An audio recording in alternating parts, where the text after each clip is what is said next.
la guerre en Ukraine, Washington hier a annoncé de nouvelles sanctions dites dévastatrices, interdisant notamment tout nouvel investissement sur le sol russe, tout comme les Anglais. L'Union européenne devrait annoncer un nouveau train de sanctions. Alors, est-ce que oui ou non, il faut qu'il y ait un embargo sur les hydrocarbures russes? Non.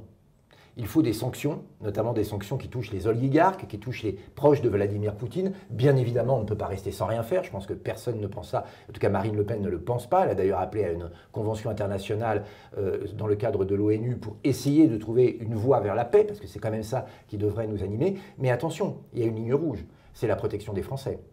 Si demain les mesures de rétorsion viennent encore renchérir le coût de l'essence, le coût de l'électricité, le coût du gaz, il y a des Français qui vont se retrouver définitivement à la rue, définitivement incapables de payer leurs factures. C'est un sacrifice, parce que c'est le terme qui est employé par plusieurs voix européennes, qu'il ne faut pas faire. Qu'il ne faut pas faire, et pour une raison simple, en plus, c'est que cela ne servirait à rien. La Russie aurait d'autres débouchés, elle recevrait des commandes d'autres pays. Simplement, ce sont nos compatriotes qui paieraient l'entièreté du coût de ces mesures, comme ça a été le cas en 2014, vous savez, avec ce fameux embargo vers la Russie, où ce sont nos agriculteurs qui ont payé le prix fort. Pendant ce temps-là, la Russie a remis en place une industrie agricole.